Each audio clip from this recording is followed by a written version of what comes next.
few remarks. Thank you. To start with, I know we are expecting a guest to come, but that is for the protocol right now.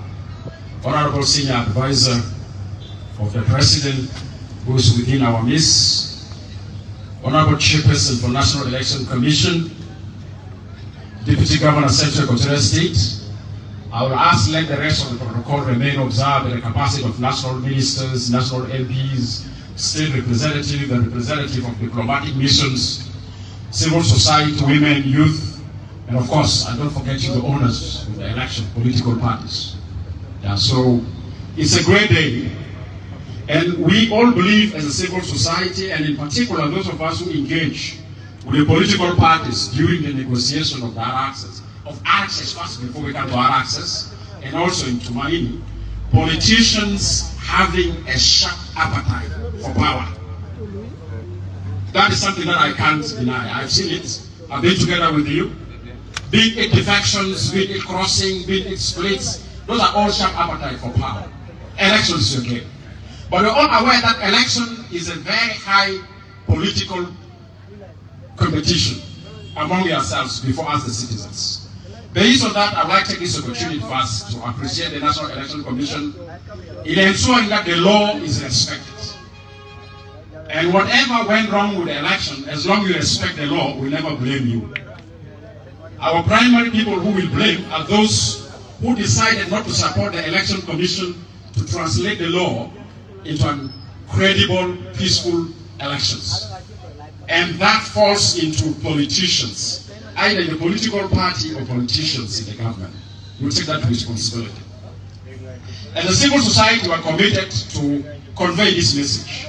We are aware that voter education is to allow citizens to understand eligibility to participate in elections, because it's not just you come and register. Eligibility does requirements. So we hope that those requirements will be out as quick as possible, as I've seen in the manual, which I'm impressed with it. And of course, those requirements also go with the responsibility from our Honorable Minister of Interior in terms of migration, access to documents, and if we have chiefs that need to be qualified to qualify a voter. That is the interest of the voter education that today we're launching.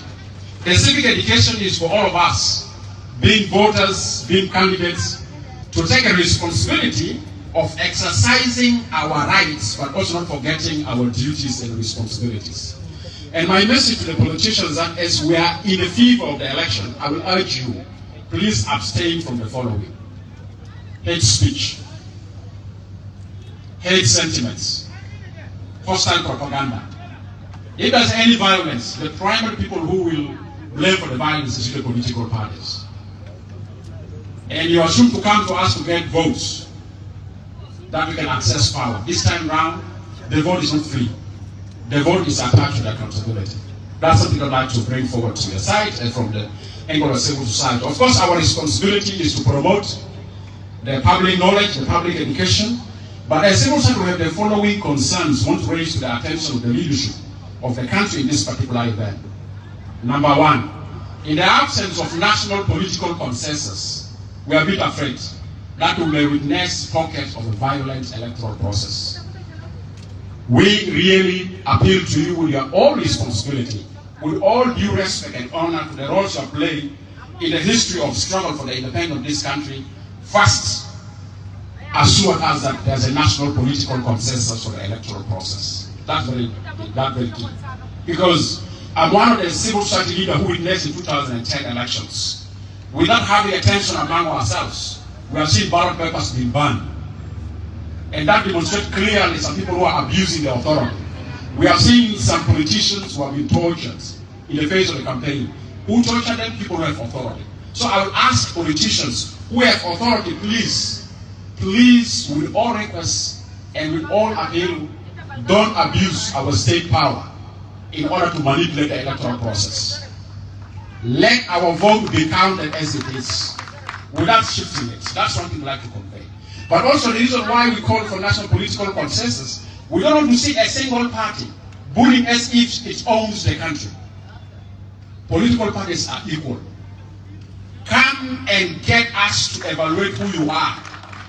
Don't take advantage of the state power and you start bullying others.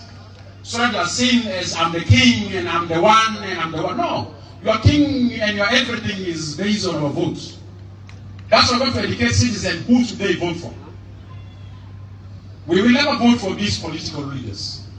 Those who, when they agree, they end in looting us. When they disagree, they end in killing us. And we know you.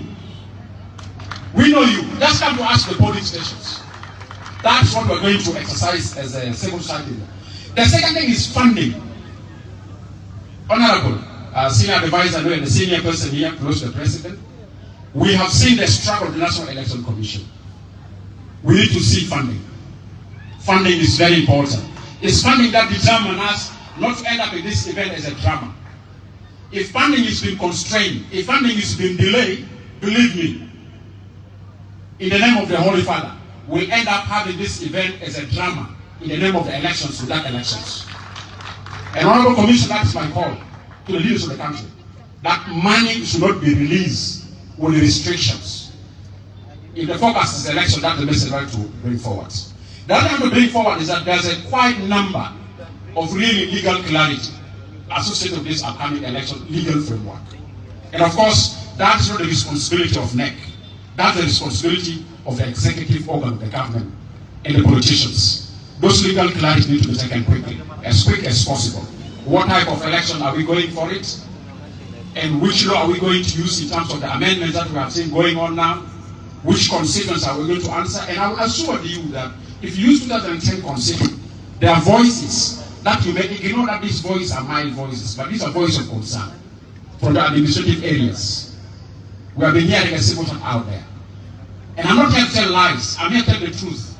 Even the truth means because I spoken here, my life will be claimed, I will stand for that, because that is the South Sudan that we know in 1983 what we're standing for. We are not standing for South Sudan that we do sugarcoating. We stand for South Sudan that one day the world will know that we struggle for independence because we are a nation of great citizens with our different tribes or our different political parties. So I will appeal for that, that funding is very important. In conclusion, as we're going to go for elections, our message to political leaders, let the election connect us. Let the election not divide us. Because tomorrow, if there's anything that goes wrong with the elections, we're not blaming the NEC. We're blaming, as I repeat myself, the politician, because it is you to instigate or it is you to stabilize. So please, let's say to where we get connected rather than getting divided. That's very critical thing that I want to bring forward. Yes, election is a political process. Political process have a different opinion. But as civil society and as citizens, we will never care with the political differences. We are waiting for the ballot box. And my message to citizens is that, please, it's a high time. How much politicians do interpretation of political processes, let us follow them. Such events, let's follow them. Let's listen to their messages. Let's record their messages. They'll come to us in the constituency. It's upon their responsibility to come to us. And that's why I do agree with the slogan that we need to access power, not with a bullet. We need to access power in an honorable and peaceful way. And the only honorable and peaceful way is the election process. That means we need to have that peaceful elections that don't confront ourselves. In conclusion, as I'm speaking here, we hope that this event will represent the political commitments that we have made in front of the citizens of this country. And those political commitments are very serious commitments that history will never forget. Even if you undermine, but history will keep on writing them. This event is written down in history. So in conclusion, I'd like to say thank you very much, National Election Commission. Thanks goes to the leadership of the country, but our concern is that please take a responsibility of creating a stable and conducive environment for the election and respond to those concerns that we have raised. We are so many, we are out there, we watch, we keep with you. Political leaders, this time no degree, there's a vote. And that vote will never give you free. Thank you very much.